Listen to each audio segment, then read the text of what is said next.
it's geared toward ringing with children. I will say that all of these techniques I have done with youth and I have done with adults, and they all work for any age group. So no matter where you are, I think there's going to be something here that you can use. I've been working with children's chimes choirs in churches and in public elementary schools and in after-school programs for 10 years. Each one of those is a very different sort of creature. So everything that I talk about today, these are all my ideas. They all came out of my brain, and they have all been extensively field tested by the unfortunate children that have to have me as a director. So I know they all work. They won't all work in every choir, depending on what you're doing, but I do know that they all work in one way or the other. So we are going to go through a lot of stuff very fast. Feel free to email me, or you can find me on Facebook, either just my name, Stevie Berryman, or through Stevie B Music. It's on Facebook, it's on Twitter, or through Choir Ninja.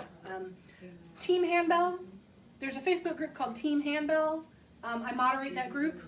Anyone who's interested in handbells should probably be in that group. We have more fun than actually talk about very serious things, but it's a chance for ringers to just get to know each other and share ideas. So I'm the moderator there. You can find me there almost every day and ask me a question. The good thing about that group is that there's not a bunch of griping on there.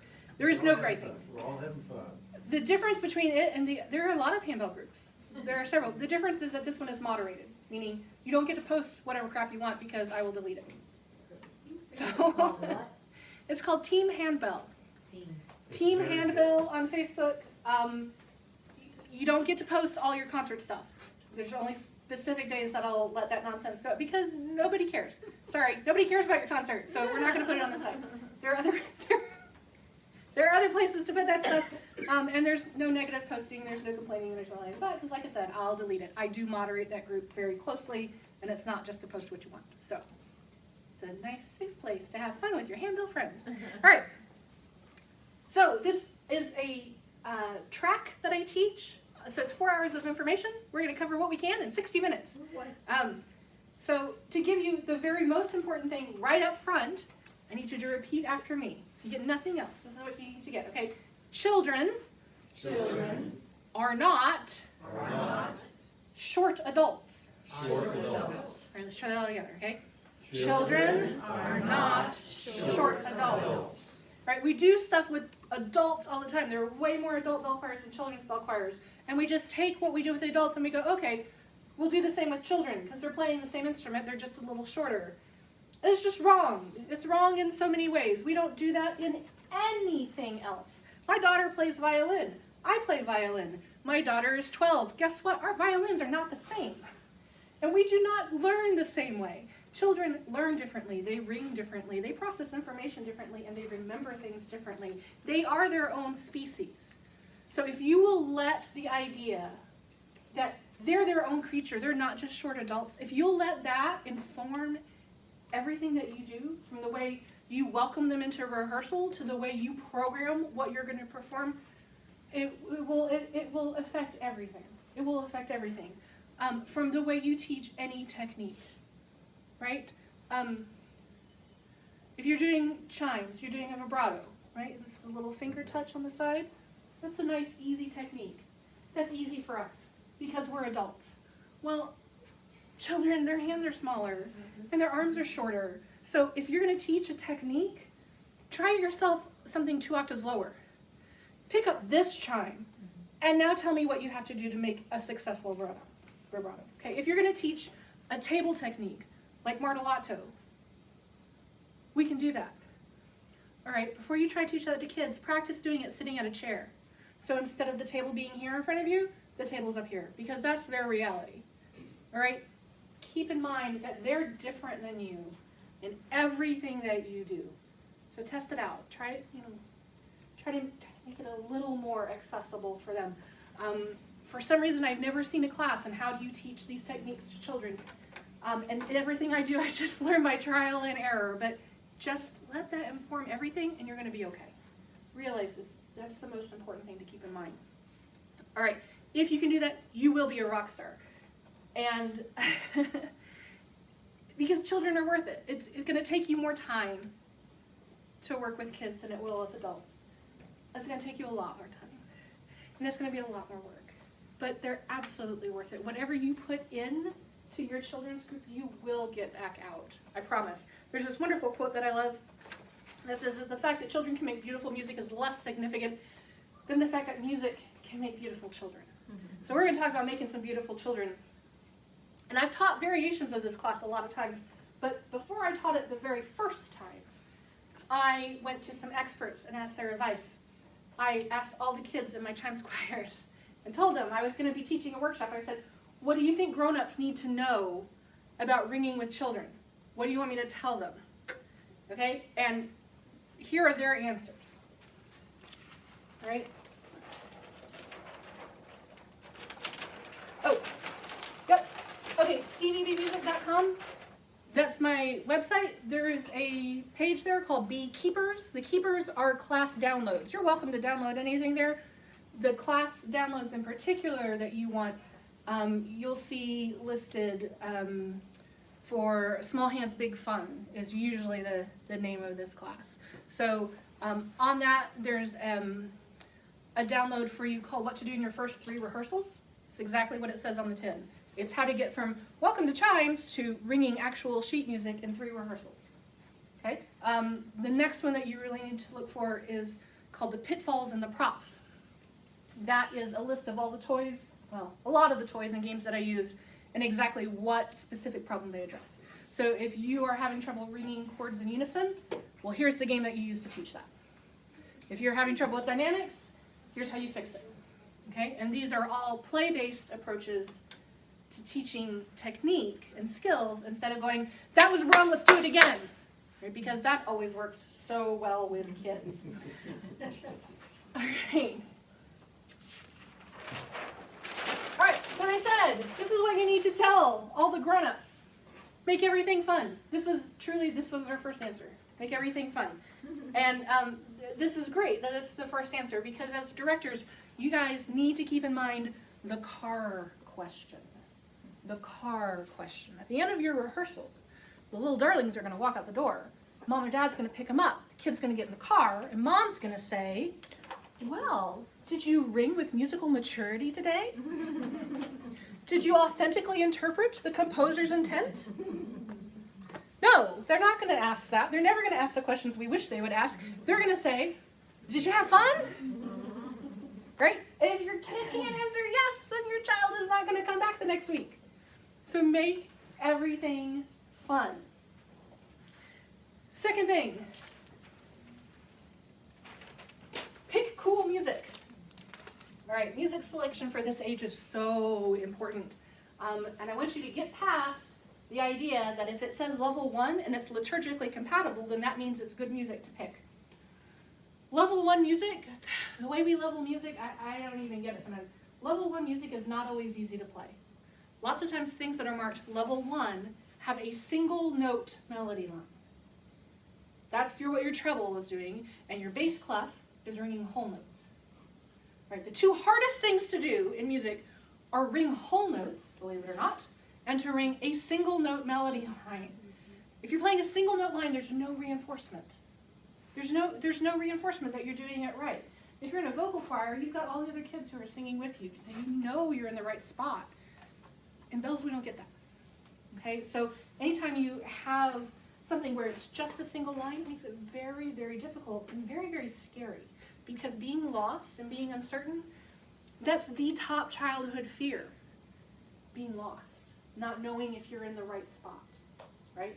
So we want to avoid doing that stuff. So the stuff that only has a little bit of ink on the page, right? All these big whole notes, just a few notes here on the staff, that's not easy to ring successfully.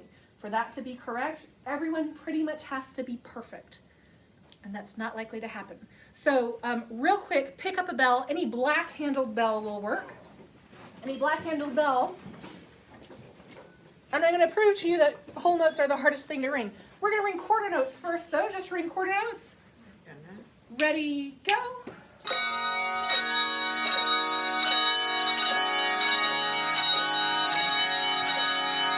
All right. Same thing. I'm going to start you off. When I clap my hands, I want you to close your eyes and keep ringing quarter notes with your eyes closed. Ready, go.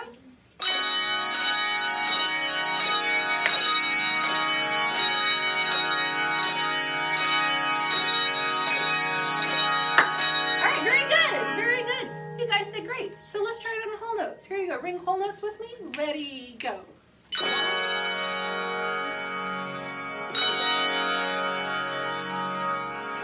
All right, close your eyes. Keep going, close your eyes.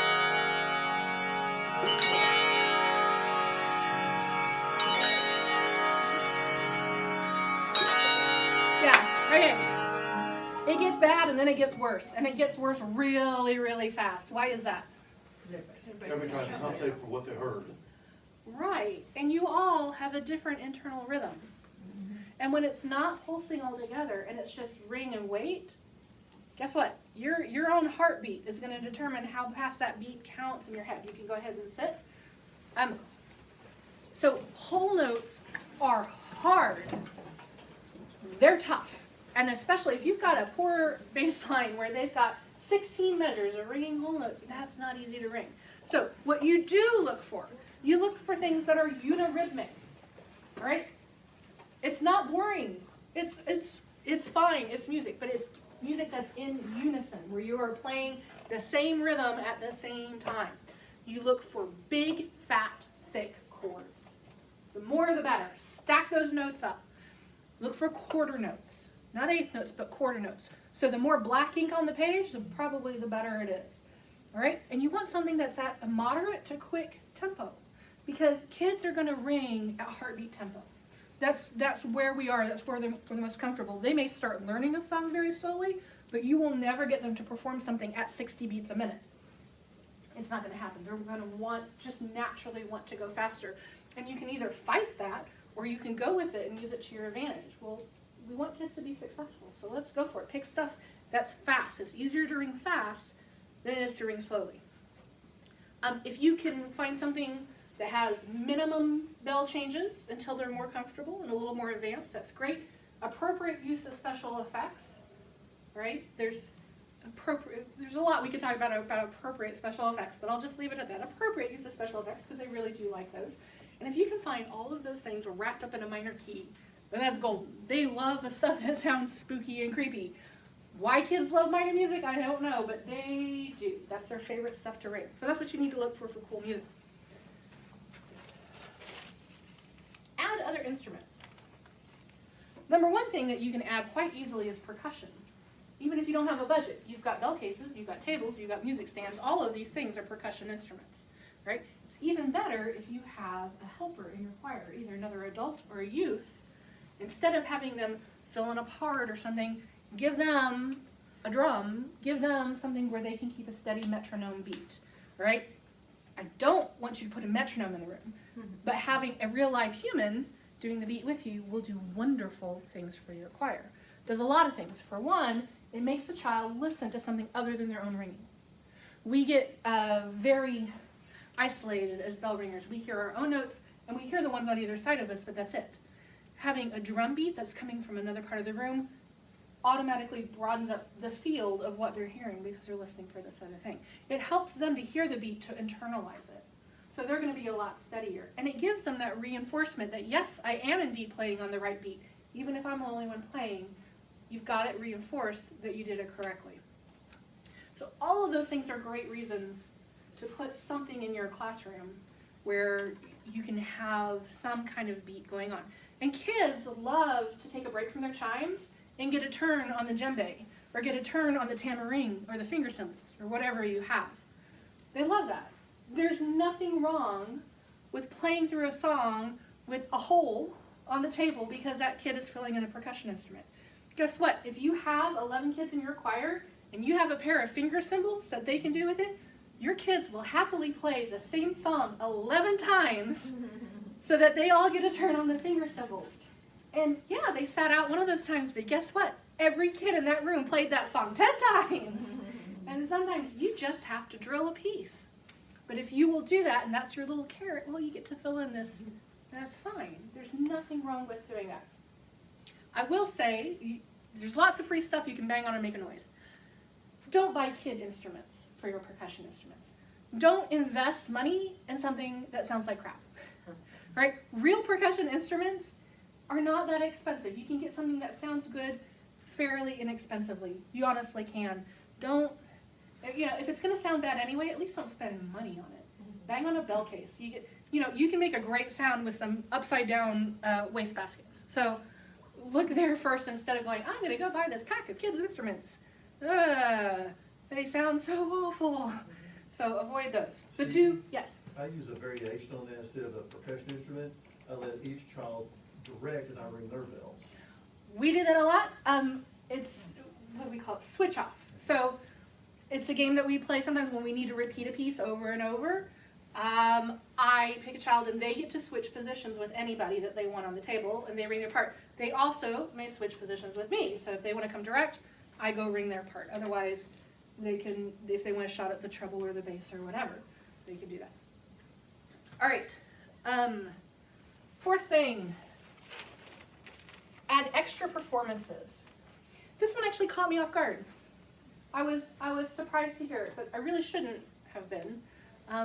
It makes sense. Kids love to perform, but a child's idea of a performance is not the same thing as what adults think of in performance. So if you can't play in your worship service, maybe you can play something in the narthex as people are leaving. Maybe you can play in a Sunday school classroom or in a nursing home, or do something with less than a full bell choir, because here's the deal with kids. It doesn't have to be hard, and it doesn't have to be showy. It just has to be fun. Okay? Parents? Yes? Parents in the room? Okay, how many have had this conversation with a child? Mom, watch. Mom. Watch, Mom. Mom, watch. Mom, are you watching? Are you watching? Okay, watch me, Mom.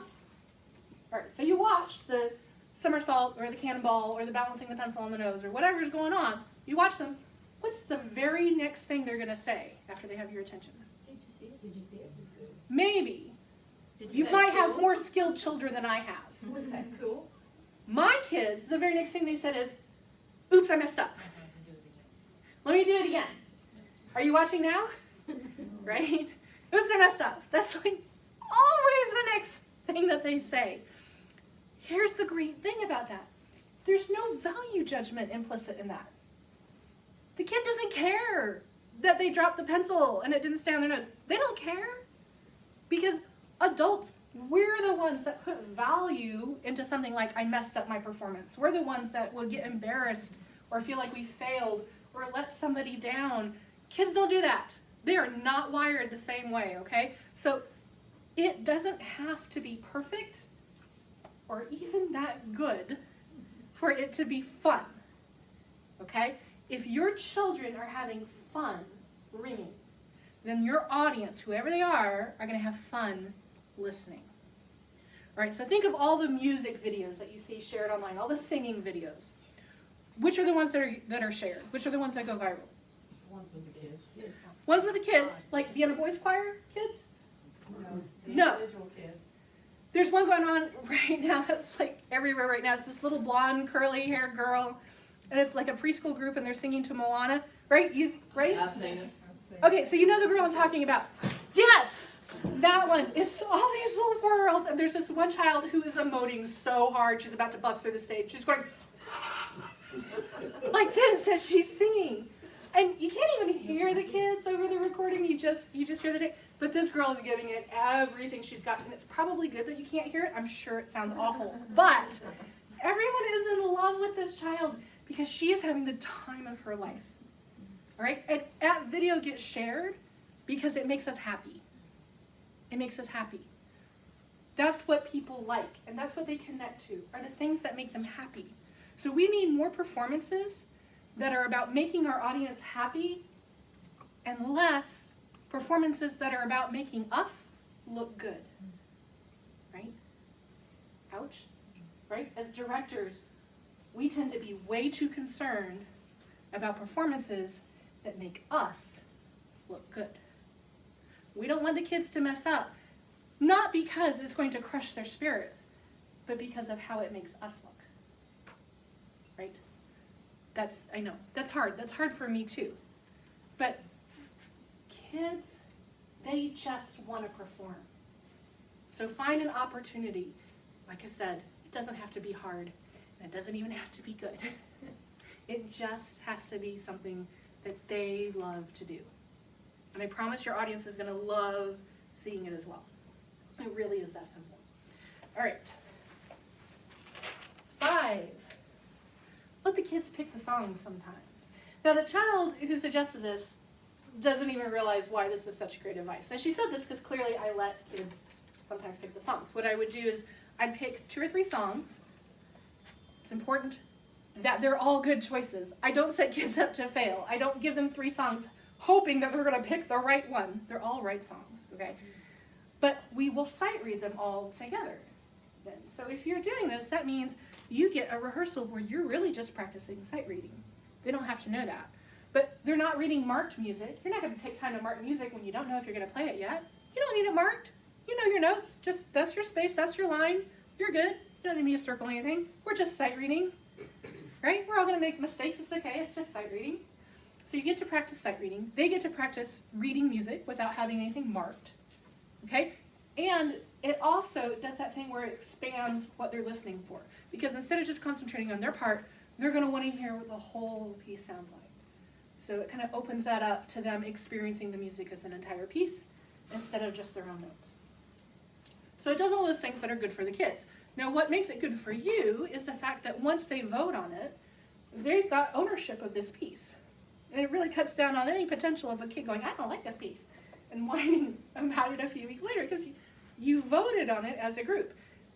And if that dissenting child does say that, guess what? You don't have to address it because all the kids who voted for it will on your behalf. So there's a lot more ownership, which is kind of a nice thing to have in the choir. All right, so those were the top 5 pieces of advice from children in my bell choirs. Here are the top games that my ringers thought you should know. We're going to try to play all of these. There was only one that I had to miss last time, so we got through most of it. We're going to play the sponge game. We're going to do Oreo notes. Hopefully we'll get to Who's Lost. We're going to do something with scarves and tennis balls, and we're going to play red light, green light. Okay. We're going to play all of these, but there is so much more, which is why I encourage you to go to the website and download the resources. Those 2 that I talked about specifically, those are white papers. Those are for you. Those are free. That's a gift. Now, there's something else there, though, that's brand new that I hope you will take a look at. And it's a new kind of chime curriculum. This is something that Nisa Hart and I have been in collaboration with. Nisa runs the Stafford Handbell Society in Virginia, which is an after-school chime ringing school for kids. It's a great program. I encourage you to look them up online. They're doing some awesome, awesome things. What she does that is so revolutionary is she has flipped what everyone else does as a rehearsal. And instead of a performance-based group, she has a skills and technique-driven school. And I mean that in this sense. When we play music together, we pick a piece of music and we work on that music for a specific performance. And if we learn special techniques, they're learned in relation to whatever that piece of music is.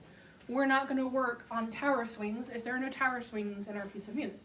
It's not relevant to the performance, so we don't cover it. Well, what she does is she works individual skills. This is ringing and damping. This is a shake. And children progress through those skills at their own pace, and then they're rewarded for learning different skills. The reason this works, whereas it might sound boring for adults, but kids, like I said, they just like, Mom, watch. I learned a gyro, watch. And they get a reward when those skill levels are achieved, kind of like in a video game, right? So I found myself this past year in a situation where I was doing a chimes program for kids who are in an after-school care program. It was lower income families. It was hosted by a church, but it wasn't church members in it. It was from a Title I school nearby. And I had this situation where I never had the same kids from week to week. I might have returning kids. Michelle might be there for 2 weeks when she was with her mom, but when she was staying with her dad, she didn't come. And then she would be back 2 weeks later. I might have kids that were out for a month. And then because their parents were out of work, and then parents got a new job, so they needed after-school care again. I had kids who couldn't come to chimes that day just because they had too much homework that they had to get done. I had kids who couldn't come to chimes because they were there and they had time, but they needed to play kickball. There are days, y'all, when kids have a day and they need to play kickball rather than being in your chimes group. That's reality. That's what happens, right? So this standard model of you're going to ring D and E5 for this semester and we're going to learn this song was never going to work with this group. So instead, we tried this program. I call it Chime Wizard. Every kid comes in the first day. They get a spell book. And in the spell book, there are 6 different levels of Chime Wizard mastery. So their first level, for example, says they have to pick out the correct chime from the case, which means they have to understand what the letters mean and the numbers and the sharps and how those identify them. They have to demonstrate ring and damp on treble and bass. They have to identify quarter, half, and whole notes, tell how many beats they each get, and they have to ring those quarter, half, and whole notes. If they can do that, they have achieved Chime Wizard Level 1, and they get a white ribbon to tie on their book. All right, so kids can come in and learn at their own pace. And so if a kid comes in and they're new, and we're on level 3, and this child is still on level 1, the children who have already mastered that level are able to teach it. So they get to instruct the other children on what to do, on how to achieve this. So when we get up to level 6 is actually ringing a piece of music from standard music notation. And I gotta tell you, the kids have beautiful technique because they've drilled through different games and things. It's not just, okay, for 30 minutes, we're gonna practice ring and dance. We play games to teach all these techniques. But they've got gorgeous technique, and they know what they're doing. And on the last day, we have a wanding ceremony.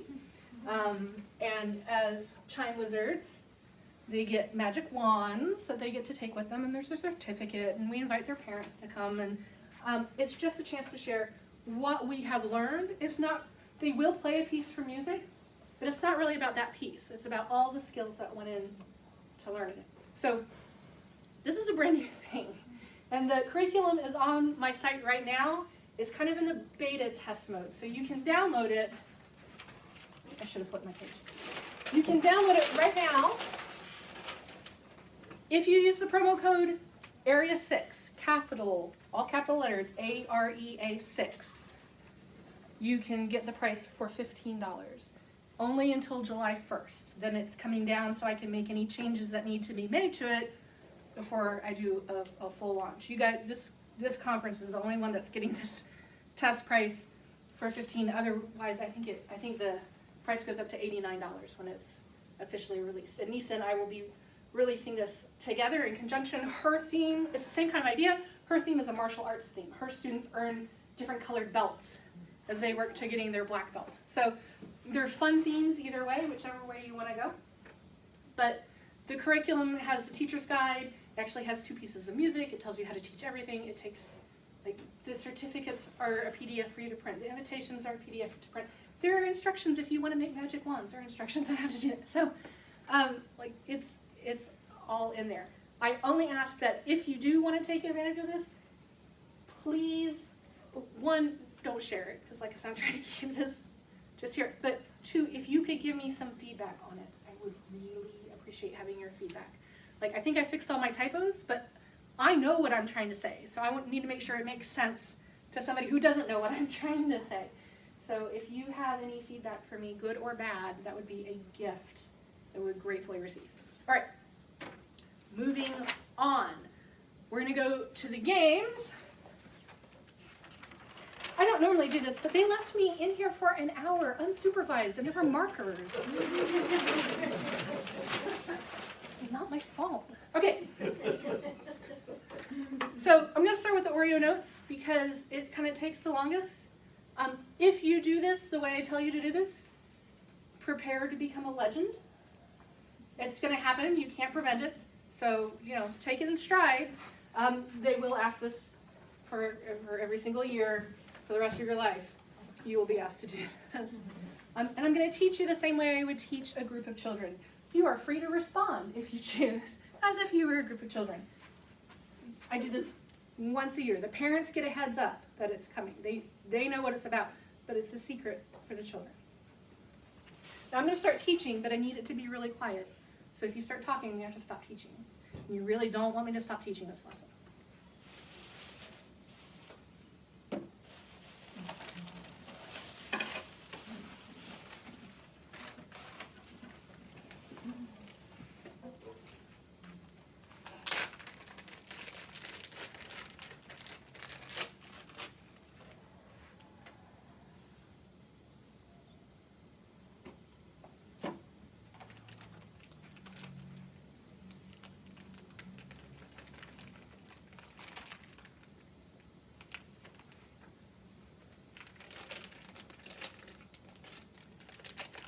Now, as an aside, you could do this prep beforehand. But what's going on in your brains while you're watching me do this?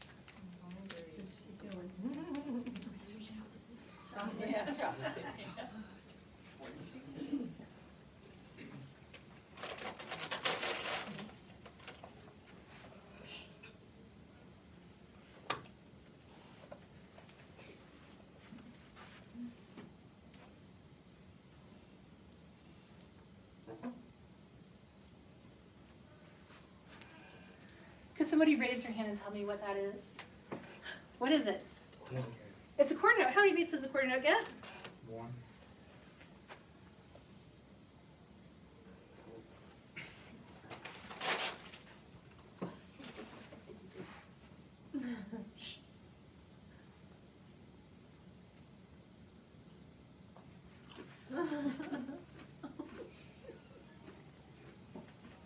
I will stop this class. I will stop teaching right now.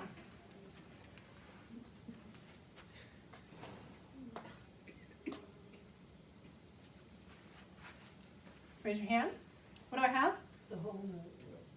No, it's not. Try again. You get one more guess. Half note. It's a half note. How many beats does a half note get? 2.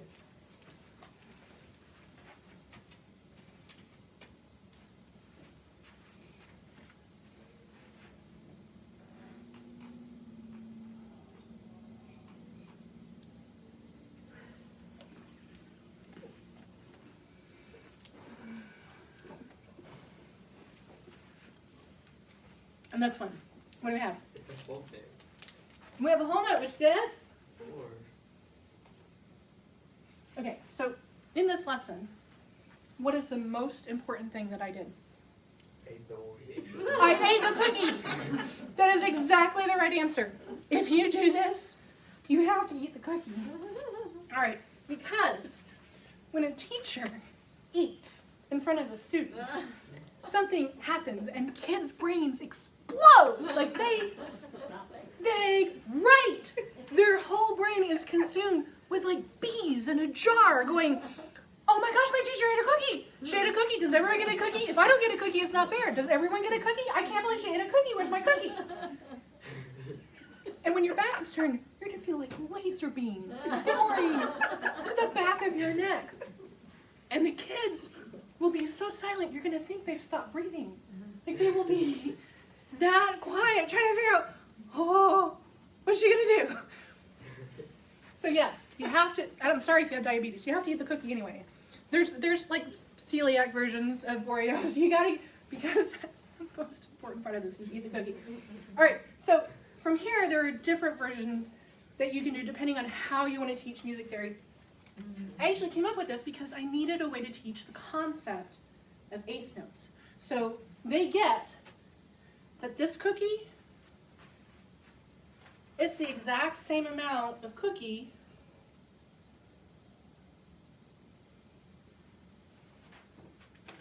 it's just that when they stand next to each other,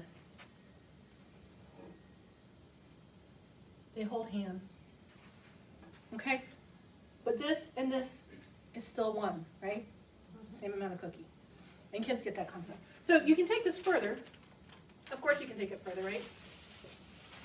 There's always something further.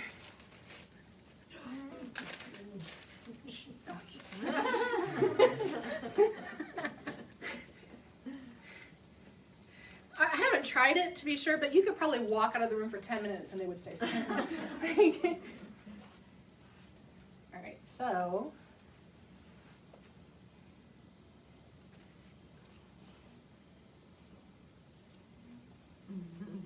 What does that look like? It's a half rest. I've done this 100 times in all camps and wherever. One time I had a child raise their hand. I said, what does this look like? What does it have? Chocolate. Okay, you're not wrong. Same kid. When it comes time to come eat the cookies, I let them pick a cookie off the wall and they can come eat it. Lick my wall. It's only happened one time. Same kid. All right, so I'm going to keep teaching, but would someone like to come up here and make a whole rest? We are missing the whole rest. So you keep this. Yeah, come on up. Usually I have a box of wipes with me. That's really, really important. So keep the bag twisted nice and tight. All right, and lucky you, this is the last, go ahead, frosting's there, candy's there, go nuts. This is the last time I'm teaching this class today, or the second class, so I'm not taking this stuff back on the plane. I already got tagged at TSA this morning because I was trying to bring a tub of frosting in my carry-on and they made me dump it. So they didn't believe me that I needed it to teach music. All right, so, depending on, they're very nice, thank you very much. Depending how many kids are in your group, then you can do a lot of different things like this. Do you have to give everyone a cookie when you do this? Yeah. Yes, you do. You will be run out of town on a rail. You have to give everyone a cookie, okay? But there's different ways to do that. Sometimes I have like a long paper on the wall and lots of bags of frosting, and we've got times. We can take half an hour and go mess with cookies and frosting, and that's fine. Sometimes we have to go fast, so I'll say, what kind of nut do you want? What kind of nut do you want? And I'll put it up and they can come and get it off the wall. Sometimes, like I did this in a group of like 40 kids once, and they each got a plate with like a blob of frosting on the plate and then a handful of mini Oreos. And they could kind of use it to make whatever measure they wanted on their paper plate. So lots of different ways to use it. This is great the first year you do it. The second year you do it, you probably have some kids who know it's coming, right? All right, so they know it is. Before you do this lesson, like maybe the week before at rehearsal, you get those kids together and you go, okay. I'm going to do the Oreo thing. Shh, no, shh. Because they're all going, I'm going to do the Oreo thing. Okay, but don't tell anyone. Don't tell anyone. And they will zip it up. And what's fabulous is that when you start this, kids are going to start talking because they want to know about the cookie. And you won't have to shush them because the other kids in the group will go, shh. And they will shut that down immediately. They'll be your biggest advocates. They love being in on the secret. They love being the ones that know what's coming. And it makes them feel smart because they already know the answers. And, okay, so, yeah, this is great with kids. I also have a youth bell choir. I have seniors, I have drum majors, and they ask for the Oreo lesson. Where will you do the Oreos? If you don't do the Oreos, like, I don't remember what a half note is. I need to do, so we do the Oreo lesson all the way through youth bells once a year. And especially in youth, when they all know what's coming, like, this is it. I put it on the calendar. This is the day we're doing Oreos. And if they miss it, they miss it. And it's tragic, and we're all very, very sad, and we eat cookies on their behalf. Because that's it. Sometimes you got to make bells a priority, and that's the way it works. All right, so legendary status. Now, this is just parchment paper. Okay, don't use freezer paper. Freezer paper is slick on one side, and you'll have a little drift that happens. If your room is really hot, or if you're doing this outside of the summer camp, maybe chill your frosting a bit so it's not terribly runny. But for the most part, this has been enormously successful. There is one person who came to me. I taught it at a camp. He came back the next year and he said, oh, Stevie, I got in so much trouble with my trustees. I said, what did you do? He said, well, when I put it up, it didn't wipe off the next day. He didn't put parchment up. He just put this on his whiteboard in his choir room, drew the frosting, left, didn't clean up, left, and janitors came in to clean it up, and couldn't get the brown chocolate stains off his whiteboard, and I'm sorry, but that's not my fault if you don't follow my directions, okay? So this, I feel, it's kind of like giving you instructions for how to use shampoo. I feel like you should know this, but I feel now obligated to make sure that you see I've got paper. Okay, so I don't want to hear how your trustees are mad at you because you did the Oreo lesson. All right. Somebody give me the time. How much time do we have left? 4:22. 4:22. We're going to 4:40. Wait, no. So whenever you quit. Yeah. 4:40. So 4:40. Great. All right. So we're gonna play a sponge game. Now, I don't want to oversell this, but this is going to be the most fun you have this entire weekend. This is going to happen the next minute. All right. So,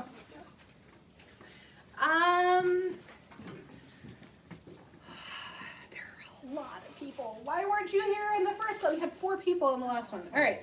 So, get a sponge. Pass the bag around. While you get a sponge, I will explain the rules to the game. I don't normally pick things that have a lot of rules. This one I have found is necessary, and I continually add to them as they find ways to cheat. So, the object of the game, when you get a sponge, you're going to put it on the back of your left hand. Okay?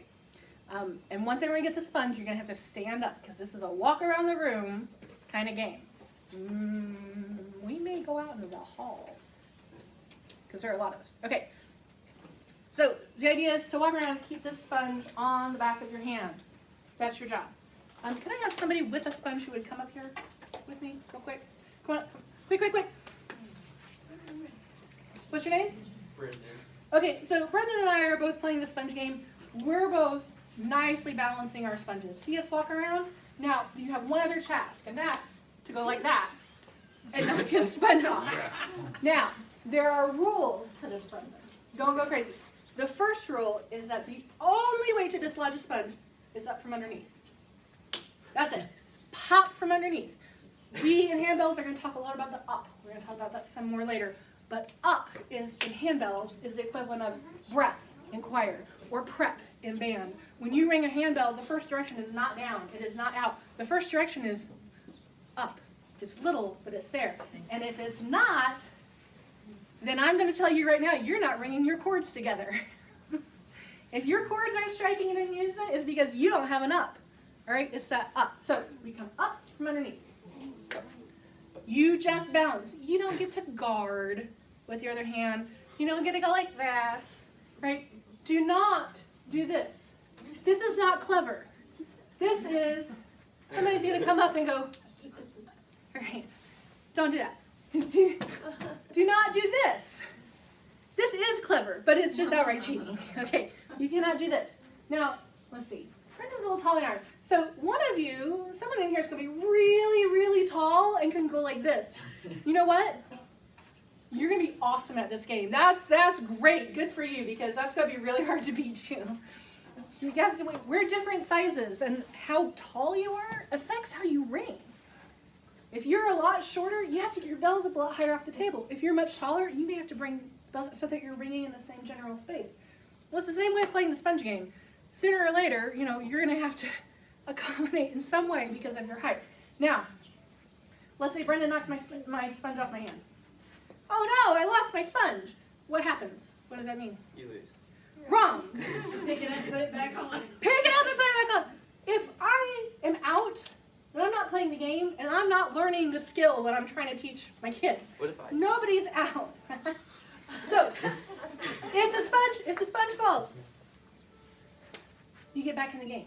Now, you can't knock anyone else's sponge off unless you have a sponge on your hand. No rogue sponge attacks, y'all. You gotta be balanced. Now, when you are playing handbell music and something happens, what do? Are you out? Pick it up. You pick it up. You get back in as soon as you can, right?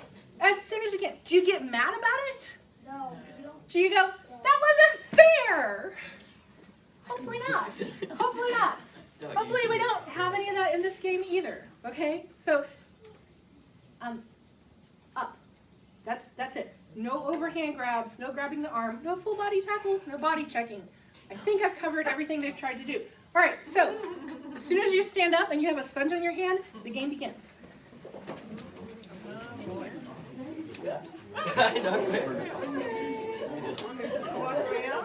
You're definitely going to need to fill in the spaces here. I'm not holding it.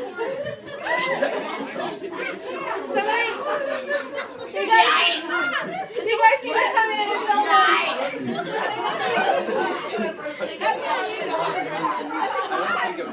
Oh yeah, I have something. Oh, you hear that? All right, come over here. Ow, you just slapped me. You all don't have room back there. Come where there's room to move around. Come down, come down. Ow. People need to get back here. I'm just here all by myself. Nobody's lost my spot. Keep making it fall. These sponges are so easy. Dang it, too. Dang, I gotta walk all the way around now.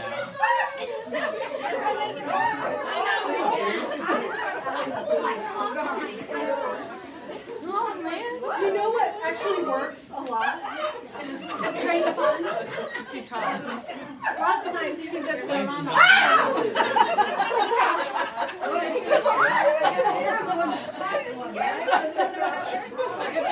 yell it off.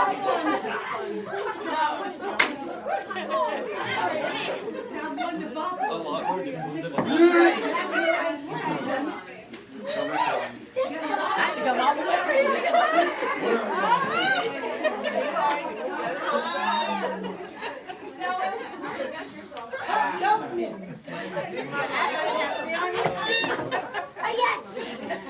Yours has to be on. All right, you got about 15 more seconds. And then we're done.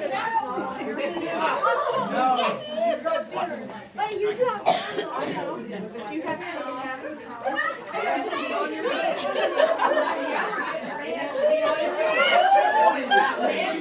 Wait, hold on.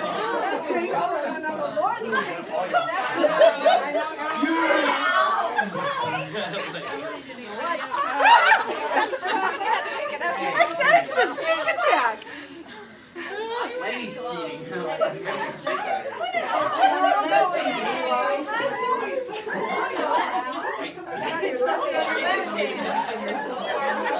My arm.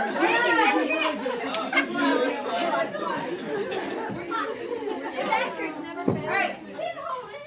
You guys can have a seat, pass the bag around, get all the sponges collected for me, if you please. Catch your breath. Slap her in the face every time.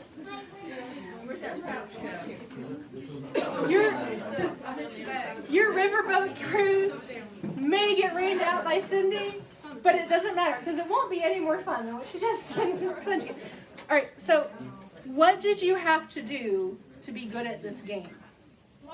Pick up the sponge. You had to get back in the game, right? You had to pick up the sponge and get back in as soon as you could. I mean, if you just sat out, what fun is that, right? What else? Be aggressive. Yeah, sometimes. There are different strategies. Pay attention to your surroundings. You got to pay attention to your surroundings, right? How many of you get in the game? How many of you got knocked out by the sneak attack you never saw coming? Yeah. Right. Okay, so being aware of your surroundings, the other way to say that would be you had to track multiple objects in space. You had to be aware of multiple things going on. Just like when you're a musician and you have to be aware of the bells in your hands and the ones on the table and the page turn that's coming up and your director and the people who are ringing next to you. You have to be able to track all that. What else? What else did you do? You had fun. Well, you did have fun. I hope everything that we do is fun. Right? It's that card question. Make everything fun. What else? To be good at this game, what did you have to be able to do very well? Balance the sponge. You had to balance the sponge. Right? This is a difficult thing. This one, you probably got better. You probably had a very fast learning curve on this, right? It probably fell off immediately, and then each time you put it back on, you were able to balance it better. And you were able to expand your range of motion. right? If you stayed right here, you probably weren't as successful as if you could go all around, right? Or go up, right? So there's a lot of control over your body, a lot of physical control and awareness of what's going on. Now the other side of that is, that's what this hand is doing. What's this hand doing? Right? So you're doing this kind of thing. You're learning how to do two different things, very different things, with your hands at the same time. So if you get to a part where a kid goes, I have to ring one bell and shake the other, I can't do that. I'm like, can you play the sponge game? You're good at the sponge game. You can do that.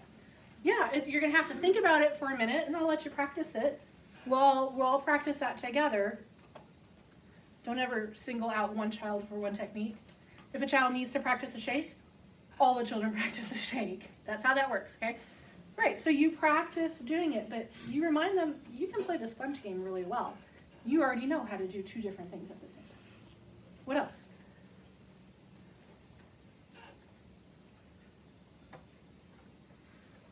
Now, you guys were all really nice. When I play this at camp or something, there's a lot of ganging up on a certain person, so there's an element of teamwork involved, usually to quite a negative extreme, but sometimes there's some teamwork and strategy and working in concert together when you want to take down the counselor that's really, or the kid that's just taller than anyone who can do it like this. That kid can be taken down, but probably not by one person. It probably is a coordinated effort to make that happen, and guess what? Okay, so it's for possibly a negative reason, but they are working as an ensemble, which is always nice to see. Anybody else see anything in this game that, there's not, I'm not fishing for a particular answer, but the skills that you're developing, they are the same skills. And this is what's important and missing from most of our rehearsals. How many of you have heard handbells is a team sport? Have anyone ever heard anyone say that? Handbells is a team sport. Yeah, that's crap. We don't treat it like a team sport. If a football team practiced the way a bell choir rehearsed, then all they would do is scrimmage and then they play a game. That's what we do in rehearsals. We run our music. All we do is scrimmage. But that's not how sports teams practice. They take out and break things down to their basic, most essential elements. And they work on speed, and they work on strength, and they work on dexterity, and they work on visual acuity and tracking multiple. They work on all those as individual elements. We do precious little of that in choir because we say we don't have time to do that in rehearsal. Well, if you're not playing these games, if you're not breaking out these individual elements, you're wasting an awful lot of time in your rehearsal just scrimmaging. Because you're not going to really improve that way, not like you will when you're actually drilling the techniques. So keep that in mind for all of these games. Oh, they're fun, so the kids will like them. This is as important practice as anything you're going to do rehearsing a piece of music. The games are that important, okay? It's real and it works. All right, so I'm going to talk about scarves real quick. Most of the stuff that I talk about doesn't really require any money or investment, very little. Scarves are one of the things it's not much, but man, it is worth it to put your dollars here, especially if you're working with children. If you are stuck with adults, if you're stuck with adults, scarves can actually correct a lot of bad technique. But if you work with kids or a new group, you're starting a group out, whether it's children or youth or adults, these can save you so much bad technique. All right, so real quick, I want to share Stevie's theory of the global conspiracy of bad technique and why everybody rings so poorly. For the last few hundred years, the first gift we give to an infant, it's been the same gift. What's the first child toy? A rattle, or as I like to call it, a pre-bell. Okay? So as soon as they can grip a toy, we put a rattle in their hand, and they go like this. And rattles are great because they can shake them fast and slow and loud and soft, and they can hang it, hit it on the wall, or dip it in applesauce, or dip it in the dog's bowl. They can do all sorts of things with this rattle. It's awesome. The problem is babies have terrible ringing technique. It goes largely uncorrected by the adults in their lives. We do not fix this early problem with infants, which is why any adult or child can walk up to a bell table and pick up a bell and make noise with it. and they can shake it, and they can make it fast or slow, and they can make it loud or soft, and they could probably take the bell and dip it in applesauce or dip it in the water bowl. You know, they could do all those things with the bell. But in order to get the technique that we want, we actually have to break down that instinctive motion that has been coded into our operating system when we were an infant. The very first thing you learned how to do is how to ring incorrectly. So we got to fix that. We got to break that down. Before my kids get to touch an instrument, first they have to learn how to ring a scarf, right? So I don't have scarves for everyone. Pick one if you want. Try this with me. So take a corner. You're going to hold it loosely in your hand like this. The scarf is going to hang down out to the bottom of your fist. It does not come out the top like a fountain. It hangs down like this, right? You don't have to squeeze a scarf to hold it. Very little pressure. So you're already showing them the correct way to grip a chime. We usually put way too much stress in our hands to hold it. So when the scarf is down like this, I want you to start up near your shoulder, and I want you to move the scarf so it makes a really pretty circle that looks like this. Okay, it goes out from your body and comes back. See how pretty? Oh, isn't that pretty? It's a lovely circle. Isn't it beautiful? All right, so once you can do this with one hand, you always have to change and do it with the other. If you find your scarf just kind of hanging there all sad and whatnot, you need to change something in your motions. You need to physically change something you're doing in your body. Guess what? Do you, the director, have to fix that? No, because the child can see it. They can see what their stroke looks like, right? They can self-correct. Now, step 2 is I want you to pick up a bell, and you're just going to take, only if you have a scarf. If you want to play, you got to get a scarf first. Okay, you're going to take the scarf, you're going to tuck it in under your fingers. Don't get all fancy and tie it in a knot. You don't have to do that. We don't have time. You just tuck it in under your fingers. I don't want you to ring the bell. I just want you to move the bell so that the scarf looks the same as it did before you picked up the bell. If it rings accidentally, that's fine. But I just want the scarf to look the same. You might want to try it with a smaller bell. Okay? So I just want the scarf to look the same.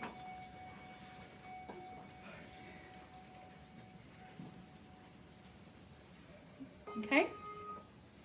And as you're ringing, I want you to pretend that somebody has put their scarf through your handle and they're actually pulling it forward. They're pulling it forward. So your handle is leading the bell. Your handle's going first. Somebody's pulling that scarf forward. And sometimes I actually go through so the kid can feel it. So you are bell forward, casting forward, this way. Yeah, handle forward. Feels weird? I'm going to fix your technique. All right, so handle leads. All right, now you're going to do that on each side. Once they get the hang of that, when you get to that point when your bell is as far out from your body as it's going to go, all I want you to do at that point is straighten it up. That's it. It doesn't go over at all. It just goes from this position to this position. Don't change anything else, okay?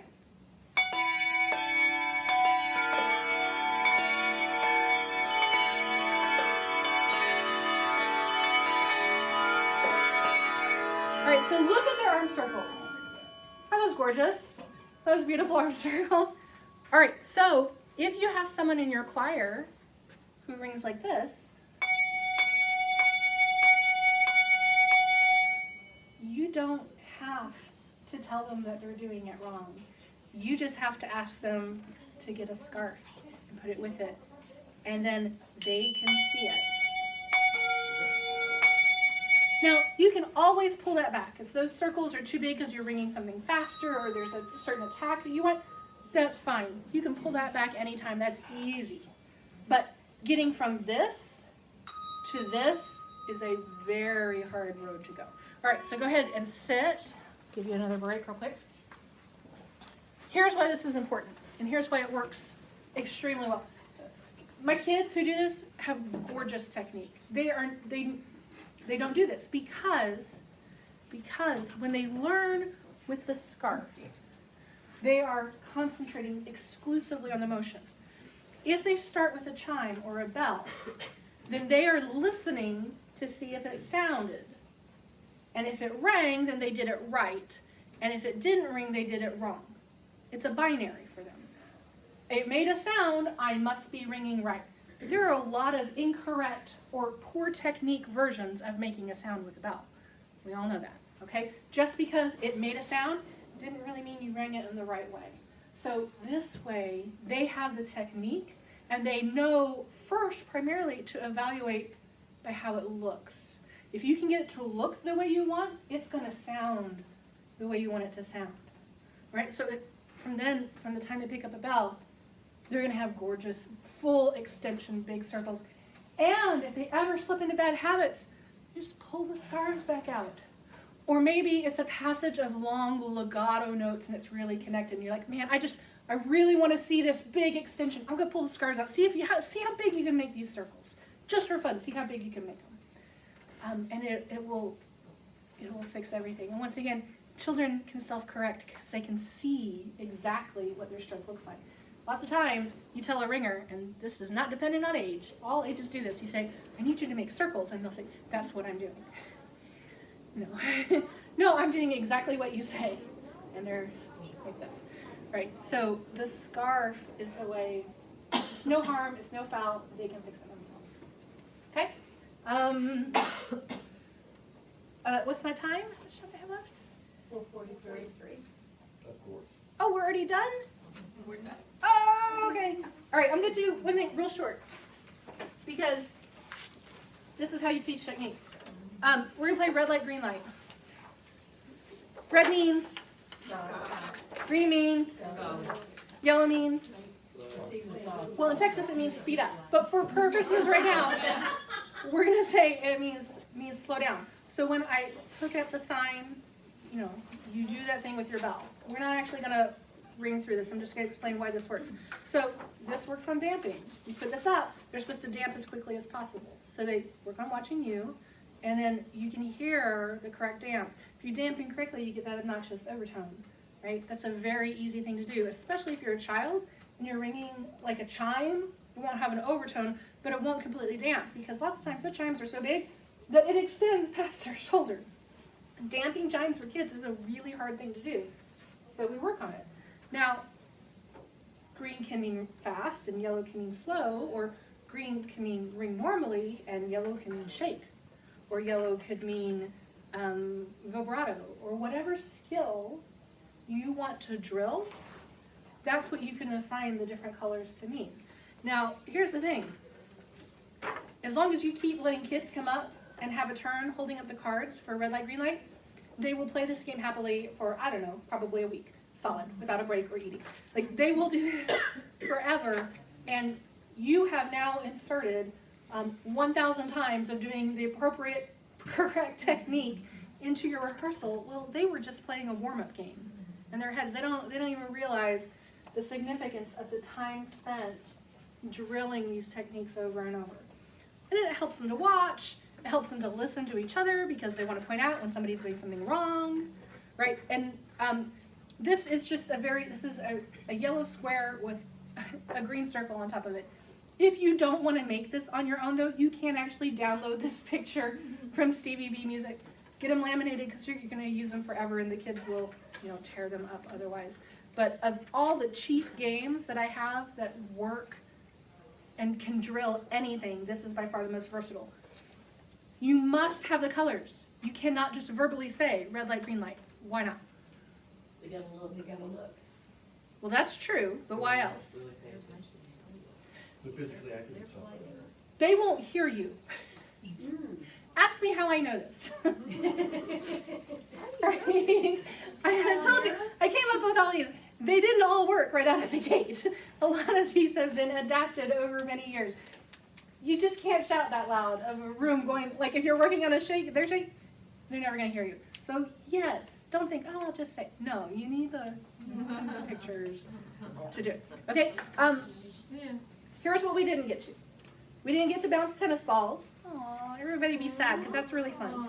And we didn't get to talk about the game Who's Lost. Who's Lost is actually very important. It's about recovery when you make a mistake. So, I'm here all weekend. I'm not teaching anything on Saturday. So come find me any point and say, can you tell me about that game Who's Lost? And I'd be happy to explain it to you, okay? Awesome. I know this was a lot. Thank you guys so much for your attention and your participation.